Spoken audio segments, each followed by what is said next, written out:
Yo, welcome to the Cosmic Paradox channel. Like, subscribe, and share.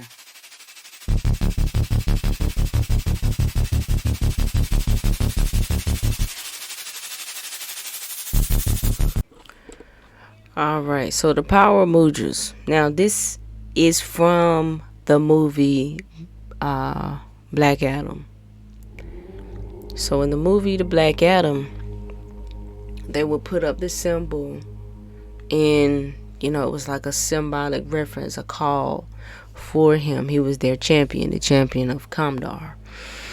So, and we have seen a lot of propaganda about the use of the hand symbols and it communicating to what has become widely known as the Illuminati or Illuminati symbols or hand symbols. So when you see people put up these certain hand symbols, they're part of the Illuminati. And technically, they kind of right. You kind of are, because Illuminati, even though it's become this popularized entity of a thing, it simply comes from being illuminated. So one is illuminated when one has knowledge of self. So when one is aware of the powers that one carries within oneself to heal thyself, okay, to create the reality that you choose to create, you're illuminated by definition. So yes, you kind of are if you are aware of what symbolic reference you are giving off. It's like an energetic, it's kind of like a symbolic, it's just a symbolic reference. It's like a sign, and it's beyond just for the people that see it. It's for the person that's invoking the energy. So it's like you're invoking the energy. So if I'm in a situation or circumstance and I'm publicly speaking and I'm nervous, I can do a mudra to help me with my nerves, to help me to to alleviate myself of the nervousness, to bring forth my own self-confidence, to make me more confident, to bring assurance. I can do certain things like this with my hands to bring more assurance, to trust in my words, to trust in everything that I have set forth. And so in me invoking that energy within myself, quite naturally that projects out into others, and it communicates on that same energetic frequency subconsciously, bringing forth trust. So therefore they can trust what I am saying, knowing there is assurance in what I am saying to them. So that's the use when you see that. Now, I'm not going to say that there aren't groups of people or people who are clicked up with each other who don't use certain means of communicating with each other. I'm not going to say that. But we definitively know that this is something that predates all of what you're talking about, what you're referring to. So if that's the case, if that's the origin of the science, that's pretty much what the truth that is rooted in. So, but when we're looking at mudras, not only do they increase energy in the body, but they also increase blood circulation to the brain, to various organs, and to important nerve junctures as well as glands. Why? Because every chakra center is connected to a nerve juncture or a nerve plexus and a gland. This is how the body naturally, in its physical state, harmonizes itself with glands, the release of certain hormones. So your body releases certain things to bring it into what science calls homeostasis. So in your etheric or your aura or your energetic body, the same thing occurs, if you can think about it that way. All right. So these mudras are a means of bringing your energetic body back into balance. So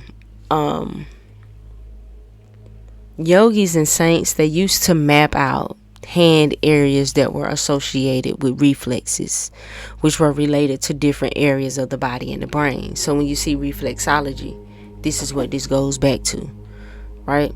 So these areas of the hands affect emotions and behaviors as well. So these yogis believe that by stretching, curling, crossing, and touching the fingers with other fingers or areas of the hand, then we can sense the flow of energy within the body. And we can use this energy flow to talk to our mind and body.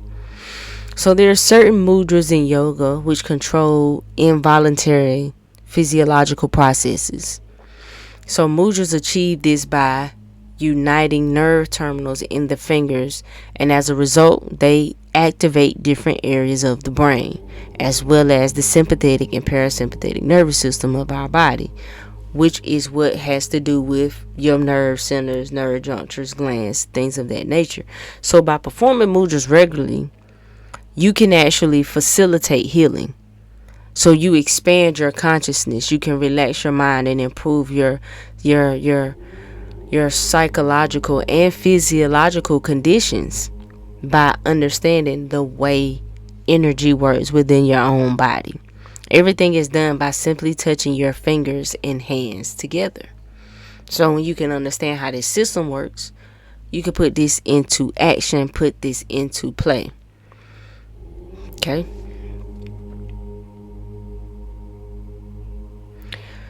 And this is an example of meridians. When you're looking at this picture here, you see prana energy animates and moves through what's called the pranamaya kasha, or the aura.